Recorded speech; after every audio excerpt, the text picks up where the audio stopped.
பராசர ஜோதிட மணிமன்ற குழுவில் பயணிக்கும் அனைத்து ஜோட சொந்தங்களுக்கும் வணக்கம்.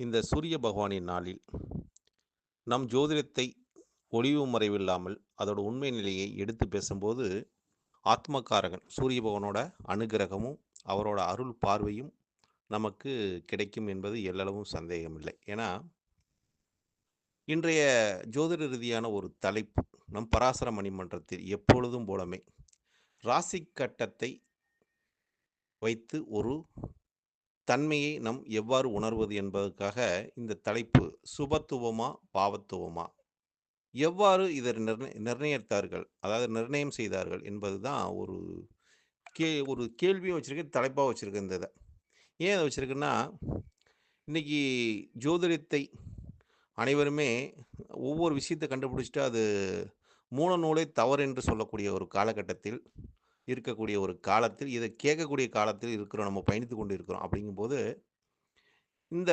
ராசி கட்டத்தை யார் இத நிர்ணயம் பண்ணாங்க அப்படின்னு பார்க்கும்போது, நம் பராசரர். பராசரர் தான் இத நிர்ணயமே பண்ணார் ராசி கட்டத்தை. ஏன்னா, அவங்கவங்க கிரகத்தை வைத்து ஒரு பலன் எடுத்துக் கொண்டிருந்தார்கள். அதற்கு ஒரு புள்ளிய வைத்தார் பராசரர். புள்ளி வைத்து அந்த புள்ளியிலிருந்து நீங்க போங்க. சுபத்துவம் எது, பாவத்துவம் என்பது நிர்ணயம் செய்ததே நம்ம பராசரர் தான் என்ன பொறுத்தளவுக்கு. பராசரரும், ஜாதக அலங்கார நூல்களும் இந்த ராசி கட்டத்தோட உண்மை நிலையை மிக தெளிவாக விளக்கியிருக்காங்கன்னு வச்சுங்களேன். இப்ப இந்த நிலையெல்லாம் நம் வந்து ஒவ்வொருத்தரும் வந்து இத வந்து பாவத்துவம், சுபத்துவம், அசுபத்துவம் இப்படின்னு நெறையா பேசிக்கிட்டு போறோம். ஆனா, இதோட தன்மையை நம் எவ்வாறு உணர்வது என்பது, ஏன்னா இந்த ராசி கட்டத்தோட பாவத்தை, அதோட சுபத்துவத்தையும், பாவத்துவத்தையும் நம் எத வச்சு தீர்மானிக்கிறோம்? இப்ப ராசி கட்டத்தில வந்து பொதுவா சொல்லக்கூடிய விஷயங்கள் என்ன? கிரக ஆதிபத்திய ரீதியா அந்த பாவங்கள் அசுபம் பெறுகிறது என்று சொல்கிறோம். அப்ப மேசம் என்று சொன்னா செவ்வாயோட வீடு. மேசமும், விருச்சிகமும். செ செவ்வாய் வந்து ஒரு அசுப கிரகம். சுப கிரகம் கிடையாது. அதனால அந்த வீடு வந்து ஆ நமக்கு வந்து அசுபத்தன்மை பெறுகிறது. பாவத்தன்மை பெறுகிறது. அடுத்த வீடாக வரக்கூடியது எது அப்படின்னு பார்த்தம்போது, சனி பகவான் வீடு. ஏன்னா, மகரமும், கும்பமும் பாவத்தன்மை பெறுகிறது. அதுவும் அசுப வீடு நின்றது. ஏன்னா, சனியும், செவ்வாயும் இந்த கிரகங்கள் எதுவும் சேர்ந்து எங்க இருந்தாலும் பிரச்சனைய குடுக்கும். இது பார்த்தாலும் பிரச்சனைய குடுக்கும். இது லக்கணத்திற்கு 4, 8ல இது செவ்வாய் இருந்தாலும் தோஷங்கிறோம். சனி பார்க்குற இடம் அது வந்து ஒரு சிறப்பில்லைன்னு சொல்றோம். சனி இருக்கிற இடம் சிறப்பில்லைங்கிறோம். 7 வந்தா பயப்படுறோம். அப்படிங்கிற ஒரு தன்மையில இருக்குது. அப்ப இந்த 2 கிரகத்தோட வீடும் அசுப வீடு, பாவத்தன்மை வீடு என்று நிர்ணயம் செய்துட்டார்கள். யாரு? நம் பராசரரே நிர்ணயம் செஞ்சுட்டாரு. ஜாதக அலங்கார நூலும் நிர்ணயம் செஞ்சிருச்சு. அப்ப அடுத்ததாக எந்த கிரகம் அந்த அசுப கிரக ஸ்தானத்தில் வருகிறதுன்னு பார்த்தா, சூரியனும் அசுப கிரகம் தான். அது வந்து கால் சுவர்ன்னு சொன்னான். முக்கால் அசுபர்ன்னு சொல்றான். அதனால சிம்மமே அசுபத்தன்மை ஏற்படுத்துங்கிறான். அப்ப சிம்மமும் ராசி கட்டத்தில் சிம்மமும் அசுபத்தன்மையை குடுக்குங்கிறான். அடுத்தது புதன் அசுபத்தன்மையை ஏற்படுத்துங்கிறான். எந்த கிரகம் புதனோட வீடுனா, மிதுனம் அசுபத்தன்மையை குடுக்கும் அப்படிங்கிறான். அப்ப ஒரு ராசி கட்டத்தில் 6 பாவங்கள் சுபத்தன்மையாவும், 6 பாவங்கள் அசுபத்தன்மையாவும் குடுக்குங்கிற நிர்ணயிச்சுட்டாங்க. அத பிரிச்சுட்டாங்க. எப்படி நன்மை இருக்குதுன்னா, பாதி தீமை இருக்குது. நல்லது இருக்குதுன்னா, சில கெட்டது இருக்குது. ஒரு நண்பன் இருந்தானா, எதிரி இருக்கிறான். ஒரு கதாநாயகன் இருந்தானா, அவனுக்கு ஒரு வில்லன் இருந்தா தான் இவன் கதாநாயகன். இல்லாட்டி கதாநாயகன் கிடையாது. அப்படிங்கிற ஒரு தன்மைலாம் இருக்குதுல்ல. அப்ப இதெல்லாம் வந்து இதோட தன்மையை நம் எவ்வாறு ஒரு உணர்வது? அப்படிங்கும்போது, இது பொதுவான ஒரு ரூல் தாங்க. நான் சொல்வது எல்லாமே ராசி கட்டத்தில இருக்கிறது பொதுவான ஒரு ரூல் தான்.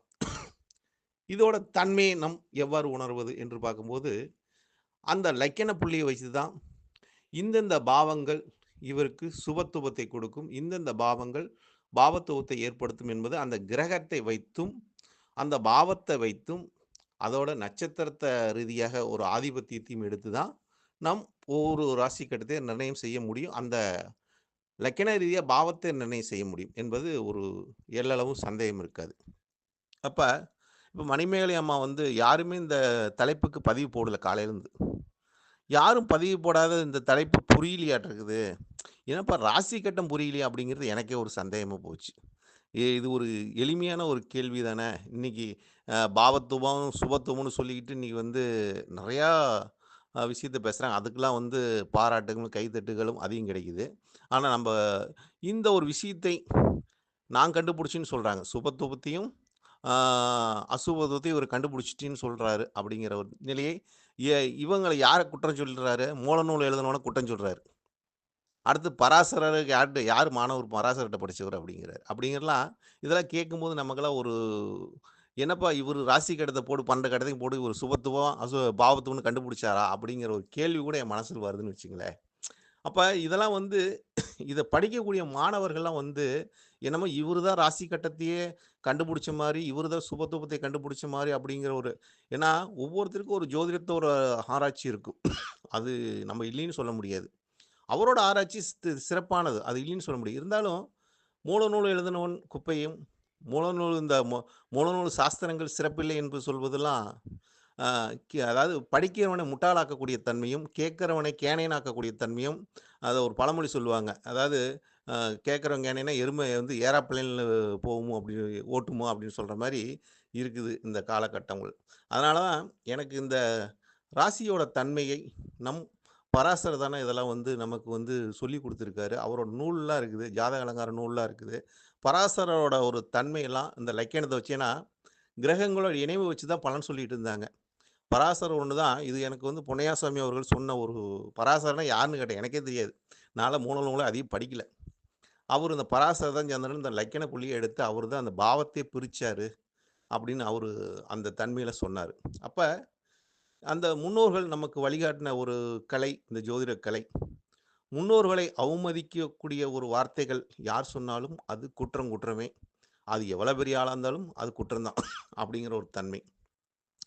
அப்ப நீலகண்ட சாஸ்திரியார் வந்து இந்த புஷ்கராசன வாஸ்தை மிக அழகாக அவரு எழுதிட்டு குடுத்துட்டு போயிட்டாரு. ஏன்னா, அவரெல்லாம் நம்ம பார்த்துருக்கிறோமா?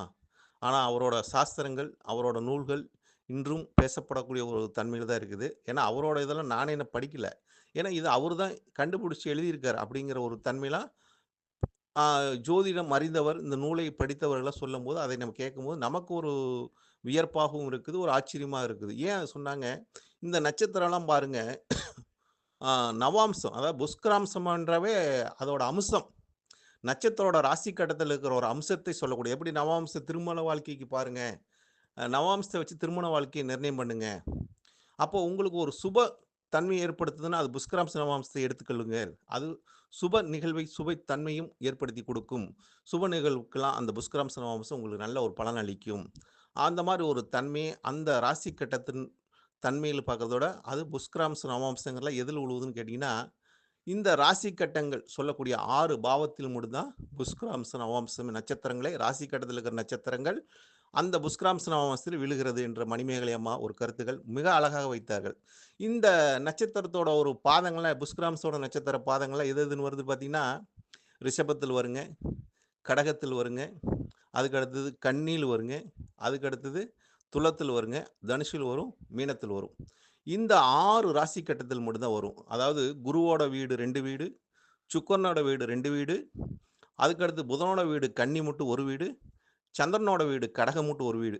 இந்த 6 தன்மையும் சுப வீடுகளாக அவங்க வந்து நமக்கு நிர்ணயம் செய்துட்டார்கள். நிர்ணயம் செய்துட்டாங்க. ராசி கட்டத்தில் இந்த புஷ்கராம்ச, நவாம்சம் விழுகிற பாவமெல்லாம் சுபத்தன்மையை ஏற்படுத்தும் என்ற ஒரு நிலைப்பாடை அவங்க சொல்லிட்டு போயிட்டாங்க.